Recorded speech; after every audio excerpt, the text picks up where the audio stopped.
నమస్తే and welcome to hit TV. సాధారణంగా ఆడపిల్లలకు తల్లి కంటే తండ్రి అంటే ఎంతో ప్రేమ. కుమార్తెకు నాన్నే ఫస్ట్ హీరో, బెస్ట్ ఫ్రెండ్ కూడా. అమ్మతో కంటే నాన్న దగ్గరగా చనువుగా ఉండి ప్రతి సమస్యను తండ్రితో చెప్పుకునే ఆడపిల్లలు ఎక్కువే. ఇక తండ్రి కూడా బిడ్డలు తల్లిని చూసుకుంటాడు.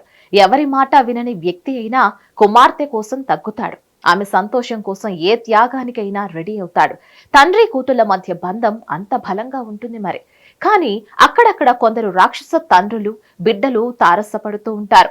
ఇప్పుడు మనం చెప్పుకోబోయే సంఘటన కూడా ఈ కోవలోకే వస్తుంది. బిడ్డ మీదనే ప్రాణాలు పెట్టుకున్నాడు ఆ తండ్రి. కాని కుమార్తె మాత్రం నాన్న తన దారికి అడ్డుగా ఉన్నాడని హంతకురాలైంది. ఏకంగా కన్న తండ్రిని కడతేర్చింది. అసలేమైంది? ఎందుకు అలా చంపాల్సి వచ్చింది? చూద్దాం పదండి.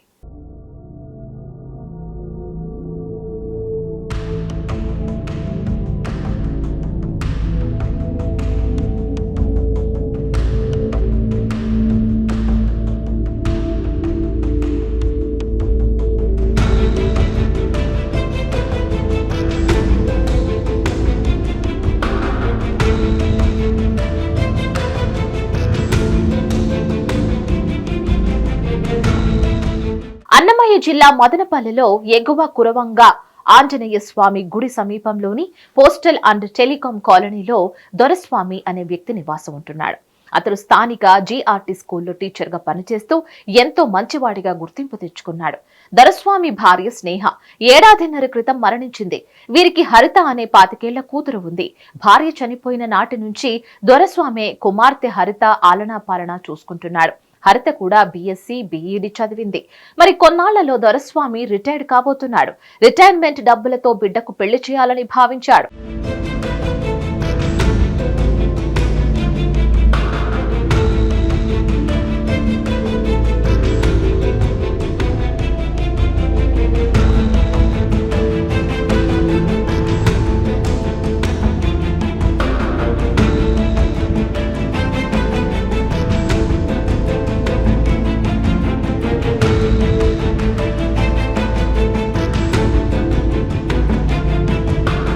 ఇక పెళ్లి వయసు వచ్చిన కూతురు హరిత కోసం కుప్పంలో ఓ సంబంధం కూడా చూశాడు.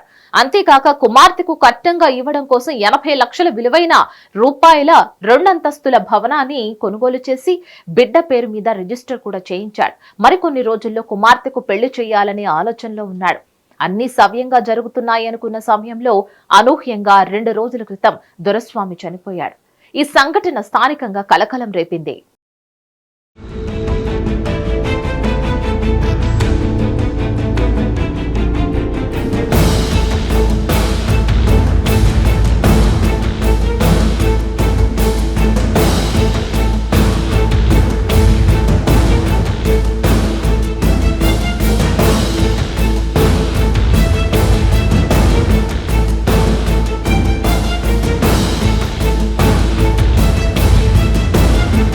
అయితే దొరస్వామికి మద్యం సేవించే అలవాటు ఉంది.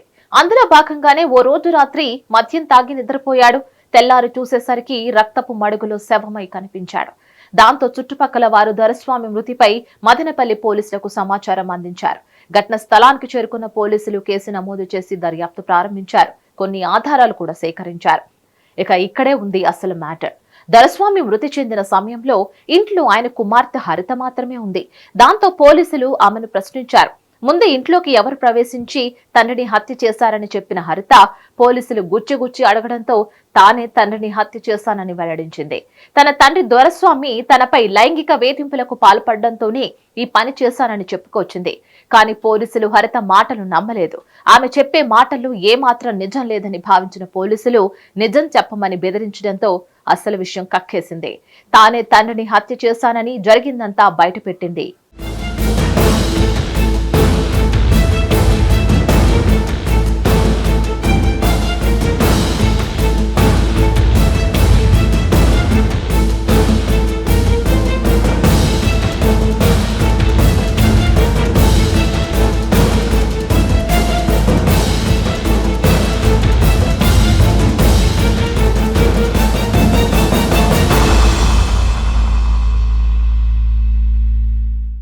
మీదే పంచ ప్రాణాలు పెట్టుకుని బ్రతుకుతున్న తండ్రిని కూతురే ఎందుకు చంపాల్సి వచ్చింది? అసలేమైందంటే విచ్చలవిడితనం. హరితకు ఇద్దరు ప్రియుళ్లు ఉన్నారు.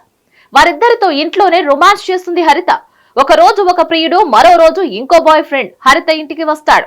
ఇలా ఎప్పుడూ అదే బాగోతాం. ఇలా చేయడంతో కొద్ది రోజుల్లోనే హరిత వ్యవహారం చుట్టుపక్కల వాళ్ళకి తెలిసిందే. దీని గురించి దొరస్వామికి చెప్పారు. కుమార్తె గురించి తెలుసుకున్న దొరస్వామి ఎంతో బాధపడ్డాడు. ఆమె జీవితం చేజారిపోకూడదని భావించి పెళ్లి చేయాలని నిర్ణయించుకున్నాడు. సంబంధాలు చూడటం ప్రారంభించాడు. కానీ హరిత మాత్రం తనకు పెళ్లి వద్దని చెప్పింది. ఈ విషయమై తండ్రి కుమార్తెల మధ్య గొడవలు మొదలయ్యాయి. దాంతో ఆగ్రహించిన హరిత బాయ్ ఫ్రెండ్ సాయంతో పక్కా ప్లాన్ వేసింది.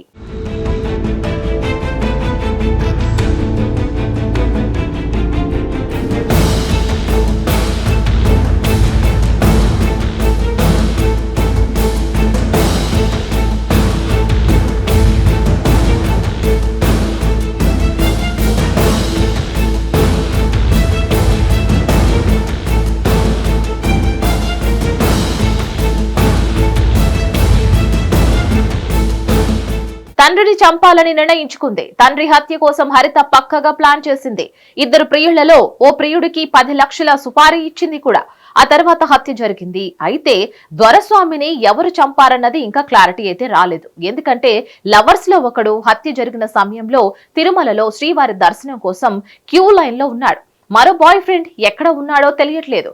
హరిత మాత్రం చపాతీలు చేసే కర్రతో, ఇనుప రాడ్డుతో తానే తండ్రిని కొట్టి చంపానని పోలీసులకు చెప్పింది. కానీ హత్య జరిగిన తీరును బట్టి ఆమె ఒక్కరే ఈ దారుణాన్ని చేసి ఉండకపోవచ్చునని కూడా పోలీసులు భావిస్తున్నారు. ఆమెకు కనీసం 2-3 సహకరించి ఉండవచ్చునని కూడా అనుమానిస్తున్నారు. ఇక పూర్తి దర్యాప్తు తర్వాతే అసలు విషయం తెలుస్తుందని కూడా అంటున్నారు. మరిన్ని క్రైమ్ అప్డేట్స్ కోసం please like, share and subscribe to hit TV.